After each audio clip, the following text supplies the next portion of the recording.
Nandun ako sa loob, paano ko tatago? Ikaw, Chay. Nagalit ka. Ako pa nasisi na. Lagi na ako nasisisi. Han, naalala mo? Ano sabi ko sa'yo?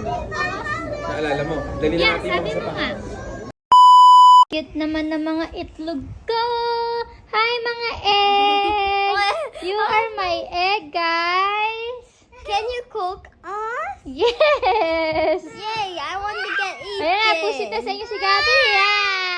Paalis nga kami ng bahay ngayon, kaya naman naisipan ko nga suotin tong bago kong sapatos. Medyo matagal ko na nga rin tong nabili, pero ngayon ko nga lang din naisipang suotin. At bago pa man mawala, ipeplex ko nga muna sa inyo. Nang mabili ko nga tong sapatos na ito, tuwan-tuwa ako. Napakabilis nga rin yung ma-sold out, kaya naman buti na lang, nakakuha nga ako ng size ko. Si Carlo naman, sinuot rin niya yung bago niyang sapatos. Na makapag-ready na nga kaming lahat, umalis na nga rin agad kami ng bahay. Medyo marami nga kaming pupuntahan ngayong araw, pero kakain na nga muna kami. At dito nga namin naisipang kumain sa The Jay's Restaurant and Bakery. Ngayon nga lang din kami makakapunta sa isang Filipino restaurant na all you can eat. At gusto rin namin matry kung sulit ba kumain sa mga ganito. Kaya naman tara, itry na natin. Pwede na ba ako sa food vlogging, char? Pero sa totoo lang, first time nga lang din namin makakatry na kumain sa Filipino restaurant na all you can eat. Madalas kasi kumakain kami sa mga Chinese or kaya naman Korean restaurant. Pero dahil Filipino tayo at meron palang ganito dito sa Calgary, itatry namin. Pagpasok pa nga lang namin sa loob, nakabungad na nga agad yung mga pagkain na pagpipilian. Napakarami nga nilang prutas at saka na nga rin mga dessert. Pagdating naman sa ulam, abay hindi nga rin papahuli. Halos lahat yata ng putahin ng ulam, meron sila. Meron chicken, pork, pansit, isda, at mga seafood. At hindi rin mawawala, syempre yung mga vegetable nila. Meron nga rin silang laeng, langka, at saka na nga rin chop suey. As in, lahat nga ng cravings mo, naandito na. Nang makita ko na nga yung mga pagkain nila, kumuha na nga rin ako ng plate para magsimulang kumain ng mga gusto kong kainin. At ang una nga talagang pumukaw ng atensyon ko, ito nga ang adobong pusit. Paano ba naman, kalalagay nga lang din at mainit-init pa. Si Carlo naman, at ayun nga, dessert na nga agad ang unang kinuha. Pero in fairness naman dito sa mga kakanin nila, abay mukha ngang masarap. Paborito ko nga tong kutsinta at saka na nga rin pichi-pichi, gusto ko na nga agad kuhain. At ang isang nga rin daw sa bestseller nila, hangang karyoka. Napakaraming ang pagkain na pagpipilian, kaya naman piling ko sa halagang 28.99 sulit na. At ang alam ko nga, meron pa silang pa-promo na 10% off. At mukha nga rin mga gutom na tong mga kasama ko, natikman na nga agad nila. At legit, yung mga pagkain nila, masasarap. Medyo natatakam nga ako dito sa chicken skin nila, kaya naman ito nga yung unang tinikman ko. At in fairness, sobrang crunchy at masarap. Sa sobrang dami kong ang gutom, hindi ko na na-flex yung mga iba kong nakain, pero lahat masarap. Masarap yung ginataang langka, adobong pusit, Bicol Express, dinuguan, lahat nga masarap. At kahit gaano pa nga karami yung kainin mo, ayos lang dahil all you can eat nga. Pero ang masasabi ko nga lang din, talaga namang sulit yung 28.99. May bago nga rin silang inilagay na Bicol Express, masarap nga at natuwa si Mang Carly. Kaya naman kung dito nga kayo kakain, talaga namang masusulit nyo. Feeling ko nga next week, babalik nga ulit ako dito dahil talaga nagustuhan ko yung mga pagkain nila. At isa rin sa mga nagustuhan ko, yung kutsinta, pichi-pichi, at saka na nga rin yung parang egg pie. Hindi lang ang ulam ang masarap sa kanila, masarap din yung mga kakanin, at saka na nga rin yung mga dessert.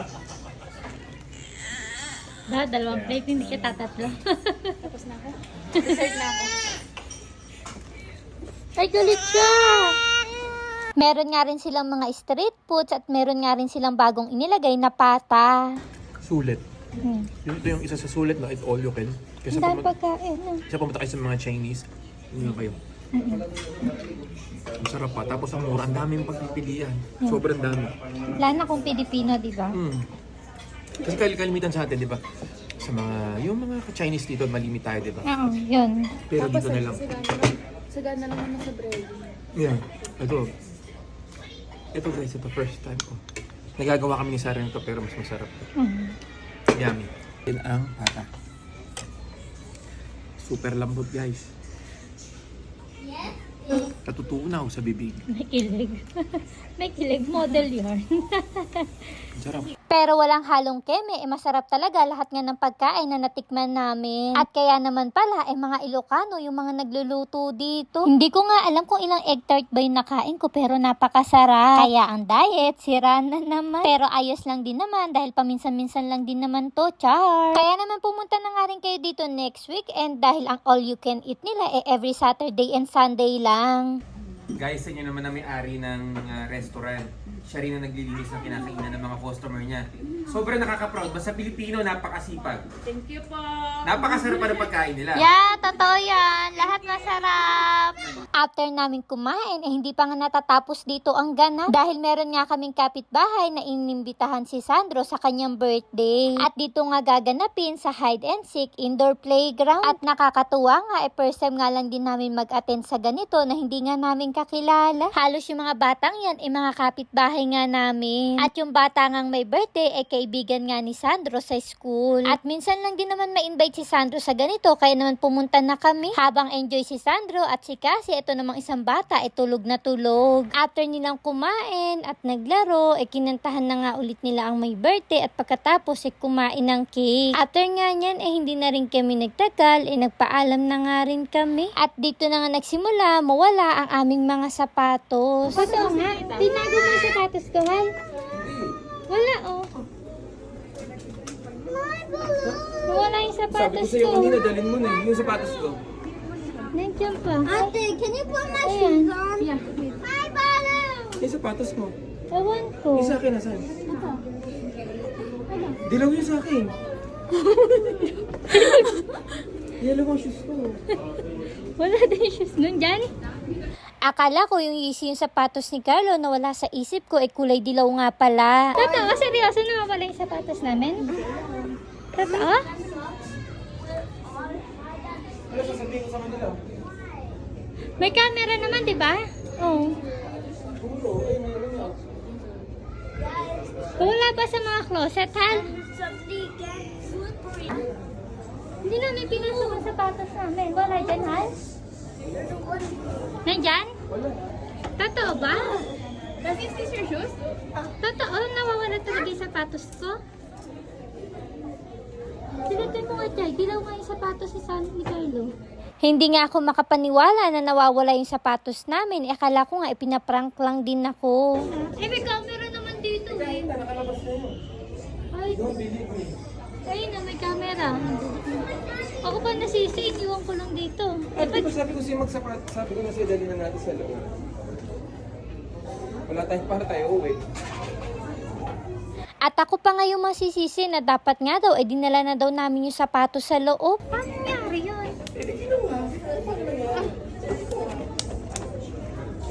Nagtago. Nandun ako sa loob, paano ko tatago? Ikaw, Chay. Hindi ako nagtago, naka-video na ako ngayon. I-report mo nga.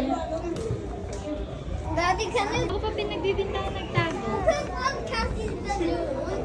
Wala, di tayo makakali. Balloon! Di tayo makakauwi. Sabi ko na My shoes are missing. nararamdaman ko. Shoe? Oo, ano, kaya tinatanong ka na. Nagalit ka. Ako pa nasisi na. Lagi na ako nasisisi. Ay, naalala mo sa ano sabi ko sa'yo? Naalala mo? Dali na Yeah, natin sabi yung mo nga. Malay ko bang may magnanakaw? At dito na nga nagsimulang magtanong si Carlo at sinabing nawawala nga yung sapatos namin. I'm so worried about Woo! It is a part of my collection. Thank you! Thank you so much. Appreciate it. At least you're doing that for people, right? Mommy, this is my pacifier. May sasabihin ako, so yung sapatos ko hindi maganda, hindi nila tinago. Pati yan pa sa Mas mahal yan. Mas mahal pa yung sapatos ko kaya hindi na alam nila. Kaya pala kanina sinabi sa atin kung yung sapatos natin kung gusto daw natin dalhin. Kasi yung mga ganito daw sapatos, pinag-iinteresan. Oh. So, kinuha na nila doon tapos para alam nila kung sino yung kukuha, magtatanong sa kanila yung sapatos. Oh. So, ikaw, flex mo. Wala. Magkaka-price lang to guys. Hindi naman. Magkaka-presyo lang yun. Uy, mas Naka-sale mahal yan. yan. Oh, wow. Akala ko nawala na yung shoes ko eh. Sabi guys, akala ko nawala na yung sapatos ko. Unang suot ko pala. Pero dito feeling mo no, pinaparangka ni Papa, no? Oo, Ako feeling naman, ko. akala ko naman nung una. Pero niloloko sabi niyo ko, ako wala dalawa. naman nagbibideo. Sabi ko, wala naman nagbibideo. Ako nga to nagbideo kasi gusto ko i-document kung mawala man talaga. Tapos galing ako yung huli. Oo, Kaya ako kasi- naman iniisip ko, pinaprank niyo akong dalawa. Akala ko si Papa kasi siya yung nakahiwalay kanina. nung Anong nasa prank loob sa tayo. atin yun? Naprank ako nung ano. Pero sana nung nakita din kasi nilang nag Hindi nila napapansin agad. Oo. Ang gagawin kasi nila, hindi nila Kung alam sinong kung kanino. maghanap. Kung sino maghanap. Oo. Which is yun yung tama. Kaya nga sabi ko, nagpapasalamat ako sa kanila. Kasi ganun yung ginagawa nila. Once na may nakita silang valuable, tama ba? Yan. Valuable. Pero actually guys, pwede naman siyang ilagay dun sa room. Pero nahiya kasi kami ilagay dun. So iniwan na lang namin dito sa labas. Oh, kasi Pero sinabi dapat- sa amin, pwede daw namin ipasok kung ano no, tatanggalin lang daw. sabi. Valuable. Siguro nakita nila yung sapatos ko, ang ganda. Maganda naman talaga yung shoes ko. Akala ko, unang road test pa nga lang yung sapatos ko, mawawala na. Buti na lang din pala, tinago lang pala nila. O siya, hanggang dito na lang. Bye-bye!